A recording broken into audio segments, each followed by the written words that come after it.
Yun, pisting tugtog, umalis na.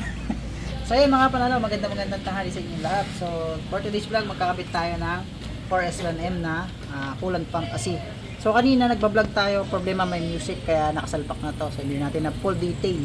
So ito nga pala yung ating pinagpalitan. So makikita niyo mga boss, mainit-init pa. So pag kakalasin yung dowel nito ay initin nyo yung mga dowel. So matigas. So kailangan nyo i-transfer yung dalawang dowel mula sa part na to at saka dito. So both side yan, tapatan sila. Pero kailangan nyo makuha yung dowel. So naiiwan yun dito sa ismong stock na kanyang coolant pump AC. So ito yung coolant pump AC na stock. So mayroon siyang code na B63.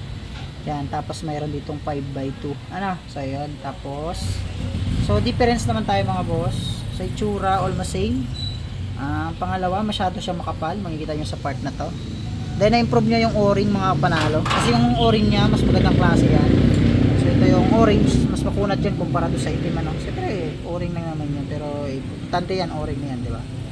So gaya na sabi ko, ilipat nyo lang tong mga dowel guide na yan, dalawa. So medyo may kahirapan tanggalin na ito siya. Saka doon sa part na yan. So dito ko siya nakuha. Ang kunat mga panalo. Ngibit tayo. So dito sa bagong labas na to, ang napansin ko lang, yun nga, makapal siya at saka mukhang matibay. Sana lang hiling natin pare-parehong mga sniper user is meron tong repair kit na naka-ready dun sa 4S1M. Kasi kung meron, kapag nagka-problema, may mabibili tayo ano. So pangit naman na ganito lang sana yung ginawa no. Sana may repair kit din. Siguro meron yan, hindi mawawala. Siyempre nag-production si 4S1M, hindi mawawala yan. Pero wala pa tayo, hindi pa tayo nakakapagtanong kung meron na silang mismong stock na maraming ito no. Yung pinakang sa mismong pinaggawa nila sa factory ano. So sana nga maraming repair kit sila like nitong tawag dito circlip, impeller, saka impeller bearing. So kaya hindi namin na-open kung ano laman ito, hindi natin makita kung gaano ba kalaki yung impeller niya, kung paano na-improve. Pangalawa, kung ilan ba yung bearing nakalagay. Kasi sa Sniper 155 2025 model 24 to 25 is iba na yung ginamit nilang bearing ano. Although mas maliit yung impeller tsaka yung impeller bearing. Pero dalawang bearing na nakabit sa kanila. So let's go, itasalpak na natin ito nang makauwi na si boss, kanina pa siya dito. Yan, salpak natin. So sana plug and play lang din. So pag magkakabit kayo nito mga boss, yung tandaan lang sa pagsalpak ano. Kasi baka mamaya maipit nyo yung o-ring. So kaya nakita nyo kanina, lagyan ko siya ng oil, konti. So pag naipit nyo kasi dito yung o-ring mga boss, tatagas yung oil niya ng tatagas. So yun. Check natin yung mga bolts niya kung plug and play pa din. So tatlo yan dito mga kulay puti. So yun yung stock niya. So yung stock niya na panglabas, kulay itim lahat yan. So ito yun. So same pa rin sila ng presyo ng video. Doon ko pa rin sila nakita sa part na yun. Patay finish. So medyo kanina pa kami nagkukulkol dito ni JJ. Mababa na yung nakakot-kot namin sa motor na to. So isa lang yung customer natin ngayong araw, pero isang madiin lang.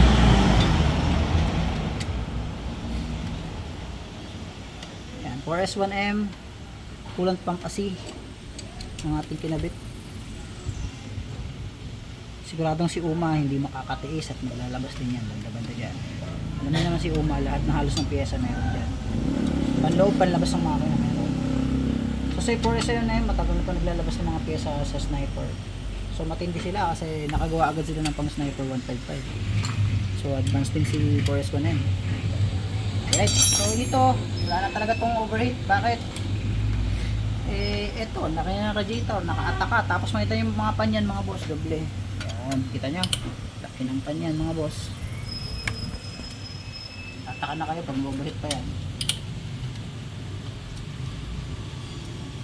So limit ko kanya kung saan naka-area yung check natin dito.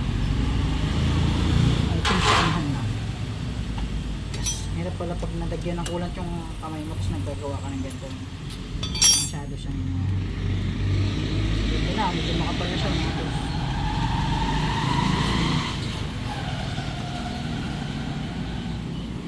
Medyo lumayo yung hose, medyo na-stretch siya ng konti.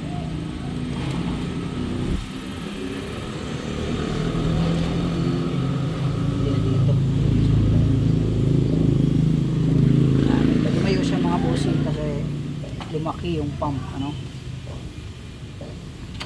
So tama na yung pwesto niya, lumaki lang kaya lumayo. So kanina tama din. pa. Ang gala.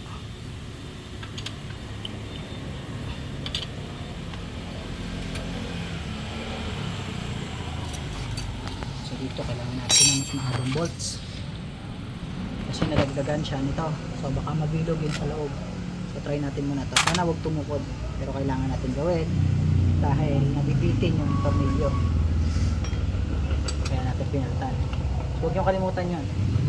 Pag di nyo ginawa yan, mapuputol yan. Ay, maluloster dyan. So pakaramdaman nyo lang pag pinipihit nyo kung tumutukod ba o hindi. So yan, I think tumukod na siya. Sobra yung tornilyo. Hanap tayo ng medyo maiksi. Kasi itong kanina, sobrang bitin naman. Bitin. Ano? So makakabilog kayo pag hindi nyo ginawa yun. So ito, yung sa tensioner ni boss kanina. Saan ba yung rectal pa natin? Yun. Ito ba yun? Oh, ito nga. So yan, mas gawa nito, nagkaroon siya ng parang washer. Kailangan medyo mahaba. Yun yung kalimutan yung mga ganyan.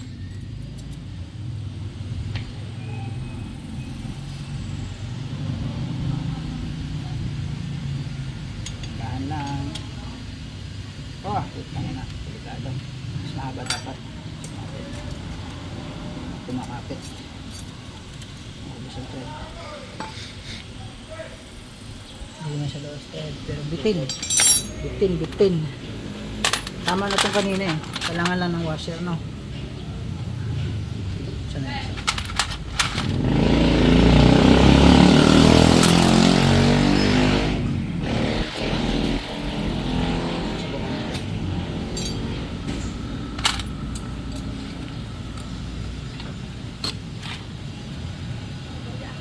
Saan?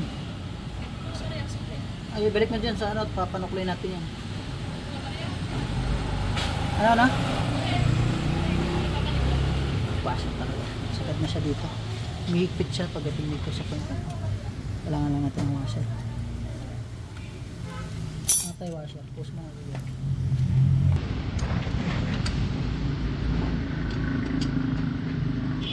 Okay.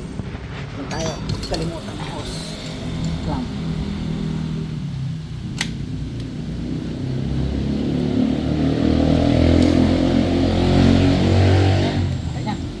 So yung mga boss, tapos na ang pagkabit natin ng coolant pump kasi. So hindi natin papakita sa inyo kung paano mag-bleed nito kasi common naman na ilang beses ko na ito na-vlog. So dito yung bleed niya, tapos salin lang kayo ng salin sa radiator intake. Ano? So salin lang kayo doon, tanggalin nyo lang yung takip, tapos magsalin na kayo. Siyempre huwag nyo kalimutan buksan to, part na to para magkapag-bleed kayo. So dyan lalabas yung mga air pocket or yung tinatawag natin mga bubbles. Then pag halos wala kayong nakikita ng bulan, pwede na kayong mag-tight. So habang nagbi-bleed kayo, pinipiga-piga nyo yung radiator hose. So yun lang mga panalo, maraming salamat. Tingnan natin pabayan. Thank you.